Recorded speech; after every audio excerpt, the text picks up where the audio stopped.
Quadro de direito, a gente vai falar sobre algumas mudanças que está tendo sobre a relação de empregado, funcionário, com relação também à saúde mental. Eu convidei a advogada especialista nessa parte, a Sabine Stum, que vai explicar tudinho pra gente dessa nova regulamentação que a gente pode chamar. Sabine, boa tarde. Boa tarde, tudo bem? Tudo certo. Então conta pra gente o que é a norma regulamentadora número 1 e por que ela é tão importante para as empresas. A norma regulamentadora número 1, ela é uma lei que ela obriga que as empresas mapeiem e gerenciem os riscos a que os empregados estão expostos enquanto eles trabalham nas empresas. E esses riscos têm a relação físico, emocional, como é que é, Sabine? Então, a NR1, até agora, ela trazia a obrigatoriedade das empresas mapearem riscos físicos, químicos e biológicos. E essa norma ela sofreu uma alteração recente, em agosto do ano passado, e agora as empresas precisam também mapear os riscos psicossociais, que são relacionados à saúde mental dos empregados. E o que mudou, então, com essa nova portaria? É essa mudança que você falou, então, pra gente? Isso, exatamente. As empresas, elas têm a obrigatoriedade de desenvolver o PGR, que é um documento, Programa de Gerenciamento de Riscos, e o PGR agora, ele precisa também abordar esses riscos psicossociais. E sobre exatamente os riscos psicossociais no trabalho, quais são eles que estão nessa norma, digamos assim? Os riscos psicossociais no trabalho, eles estão relacionados à forma como o trabalho é organizado e desenvolvido nas empresas. Então, por exemplo, pressão no trabalho pelo cumprimento de metas, carga horária muito exaustiva e até mesmo, por exemplo, um funcionário que ele trabalha em uma condição ergonômica inadequada por muito tempo. Isso também acaba influenciando na saúde mental. Então, esses são os riscos psicossociais avaliados pela norma. Aqui eu acho importante esclarecer que, por exemplo, situações de assédio moral e sexual, elas são práticas que configuram um crime. Então, eles não são considerados riscos psicossociais no trabalho, né, nos termos dessa norma regulamentadora. É importante fazer essa diferenciação, porque geralmente as pessoas, digamos, nós como leigos, não entendemos muito como fazer essa diferenciação, né, Sabine? Isso, exatamente. As pessoas acabam confundindo, né? Assédio moral e sexual tem um risco, é risco psicossocial. Nos termos da norma, não. E o PGR, que é esse documento que as empresas precisam elaborar, ele não precisa avaliar esses fatores, né? Porque são práticas de crime. E como que fica no caso das empresas que já têm um programa de gerenciamento de riscos ativo? Então, esse programa de gerenciamento de riscos, ele não tem um prazo de validade, por assim dizer, né?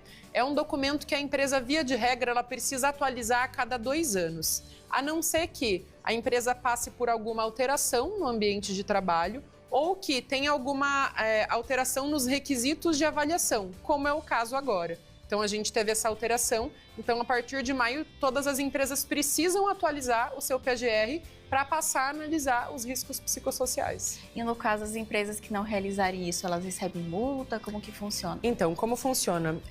Esse PGR é um documento que as empresas precisam lançar as informações dele no e-social.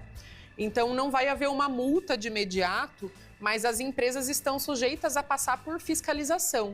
Por quê? Porque o governo tem acesso a esse sistema do e-social, então a qualquer tempo, por exemplo, o Ministério do Trabalho e Emprego consegue acessar esses dados e verificar que não tem essa avaliação de riscos psicossociais. Então, isso pode levar a autuações e multas. E no caso prático, como que significa, como que deve ocorrer essas mudanças, então?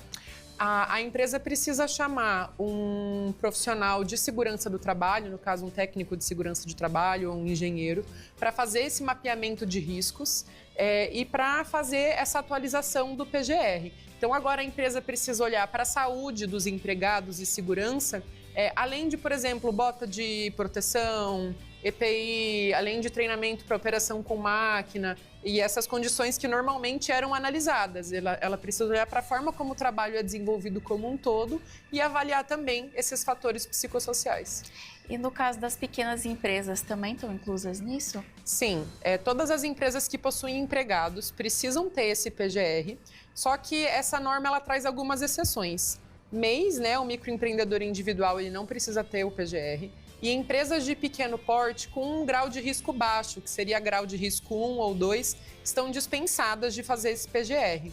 Então, qual que é a orientação aqui? Que as empresas procurem um profissional de segurança do trabalho para verificar qual que é a ação que elas precisam tomar. E isso é muito importante, porque o que eu vejo muito, né, atuando?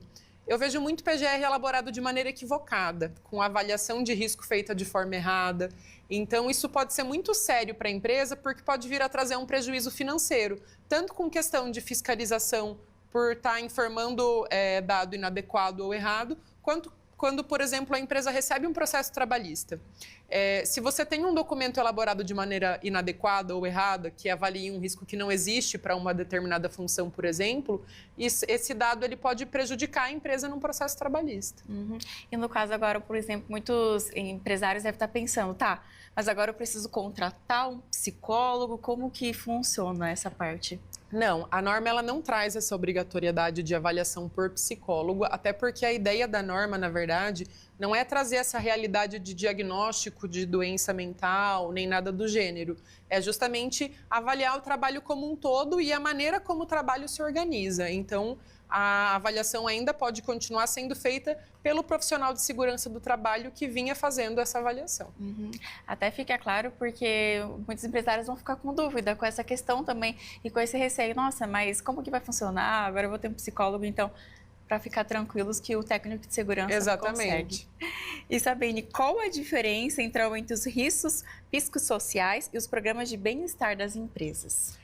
Os riscos psicossociais, como eu expliquei, eles são esses fatores relacionados à organização do trabalho e ao impacto que eles podem causar na saúde mental e no bem-estar dos trabalhadores. Já os programas de bem-estar das empresas são iniciativas voluntárias que as empresas podem aderir para promover o bem-estar entre os empregados. Então, por exemplo, aqui a gente pode citar a prática de ginástica laboral durante o trabalho, ou, por exemplo, o fato da empresa disponibilizar um psicólogo para que as pessoas tenham um apoio emocional no trabalho, e até mesmo, por exemplo, programas que incentivam a saúde física, né? A empresa faz um convênio com a academia para que os funcionários possam frequentar a academia por um custo mais baixo ou sem custo. Essas são programas, práticas de bem-estar.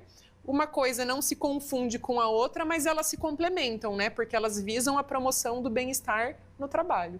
E essa mudança, Sabine, tem relação com esse pós-pandemia, que houve muitos afastamentos no trabalho, querendo ou não, a síndrome de burnout também está em alta, teve essa influência? Com certeza. Nesse pós-pandemia, a gente viu um aumento muito grande, né, de doenças psicológicas diagnosticadas. Só para você ter uma noção, de 2023 para 2024, a gente teve um aumento de 68% de afastamentos previdenciários por doenças psicológicas. Então, isso impacta muito o orçamento da Previdência Social, por exemplo. E agora, o governo ele consegue fazer essa fiscalização a qualquer momento, porque ele tem acesso aos dados da empresa através do e-social. Então, isso facilita um pouco mais o monitoramento do governo com relação à exposição dos empregados a esse tipo de risco psicossocial no trabalho. E até para trazer mais qualidade de vida para esse funcionário e essa via de mão dupla entre empresário e funcionário. Com certeza. E para a gente finalizar, como que o empresário e o advogado devem agir, então, diante disso? O empresário agora ele precisa olhar para o ambiente de trabalho dele e pensar no impacto que isso pode gerar na saúde mental do empregado, né? Então, ele vai pensar, além do treinamento e do equipamento de proteção individual, como, por exemplo, a cobrança de metas, como a organização do trabalho pode influenciar na saúde e no bem-estar. O advogado, qual que é o papel do advogado trabalhista aqui? Eu acredito que, primeiro, orientar para que as empresas busquem profissionais de segurança do trabalho qualificados, para que esse PGR seja elaborado de maneira adequada, e também com relação ao incentivo de adoção de práticas de programas de bem-estar pelas empresas, né? São coisas que se complementam e o advogado também tem esse papel, pensar na prevenção, em como a empresa pode prevenir problema, prevenir assédio, prevenir, por exemplo, o desenvolvimento de doenças psicológicas pelo trabalho. Claro que o trabalho não é o único fator, né? Doenças psicológicas normalmente são multifatoriais, mas esses pontos sempre precisam ser olhados com atenção. E é sempre importante, a gente sempre cita até aqui no nosso quadro de saúde, Sabine, quanto a prevenção geralmente é o melhor caminho, e nesses casos também. prevenir, o empresário fazer sua parte, o funcionário também fazer sua parte, para assim ter o sucesso de ambos, né? Com certeza. Eu acho que o empresário que ele se preocupa com a saúde mental dos empregados, ele acaba ganhando muito porque o empregado que ele trabalha motivado e que ele se sente bem no ambiente de trabalho, ele acaba produzindo mais e melhor. Então é uma via de mão dupla. O empregado ganha e o empresário também acaba ganhando resultado financeiro no negócio dele. Obrigada, viu, pela sua participação. Imagina, tirar obrigada a você. E vir aqui participar. Foi um prazer. Então essas foram nossas dicas hoje no nosso quadro de Direito.